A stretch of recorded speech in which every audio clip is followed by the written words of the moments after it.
আজকে রান্না করব ভাটা মাছ, নুন হলুদ দিয়ে নিচ্ছি, এগুলো মাখিয়ে নেব। ভাটা মাছ রান্না করব বেগুন দিয়ে, বেগুন আলু টমেটো দিয়ে কেটে ধুয়ে নিচ্ছি। ফ্রাই প্যানে তেল দিয়ে দিচ্ছি, তেল গরম হয়ে গেছে, দিয়ে দেব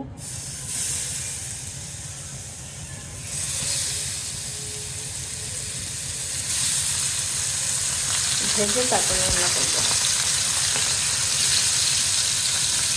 এই হচ্ছে বেগুন আলু কেটে ধুয়ে নিচ্ছি, সাথে আছে পেঁয়াজ টমেটো কাঁচামরিচ কেটে নিচ্ছি, রান্না করব।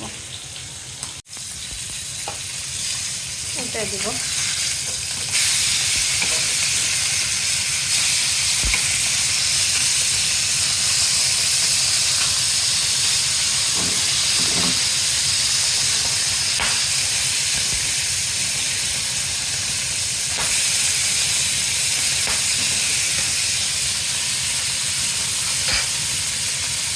হয়ে গেছে, নামায় ফেলবো।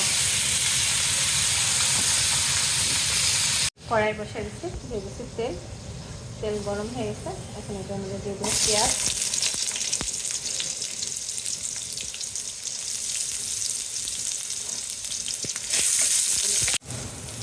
পেঁয়াজের মধ্যে দিয়ে দিচ্ছি আদা রসুন জিরা বাটা, একটু হলুদ, একটু মরিচের গুঁড়া আর কয়েকটি কাঁচামরিচ।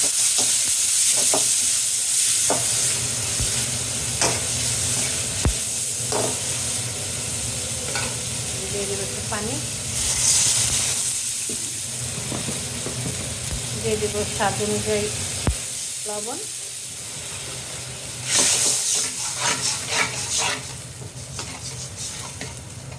ভালো করে কষানো হয়ে গেছে। এখানে দিয়ে দেবো আলু বেগুন কেটে দিয়ে রাখছি সেটা,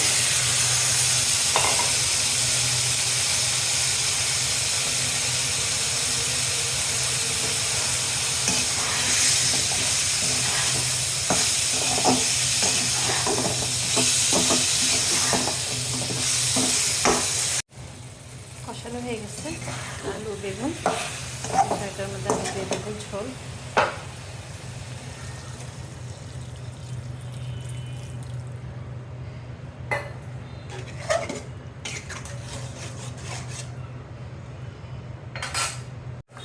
বলক চলে আসছে। এখন এটার মধ্যে দিয়ে দেবো মাছ, সেদ্ধ হয়ে গেছে, মাছ টমেটো দিয়ে দেবো।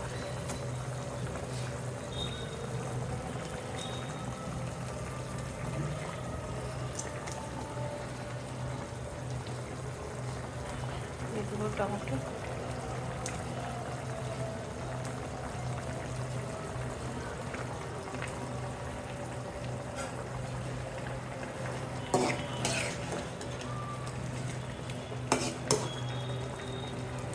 লাস্টে দিয়ে দেবো ধনিয়া পাতা।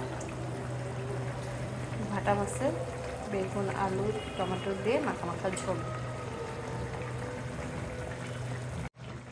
তরকারি হয়ে গেছে। এখন এটার মধ্যে আমি ধনিয়া পাতা দিয়ে দেবো, ধনিয়া পাতা দিলেই শেষ রান্না হয়ে গেছে। ঝটপট রান্না করে ফেললাম ভাটা মাছ টমেটো আলু দিয়ে তরকারি। আল্লাহ হাফেজ।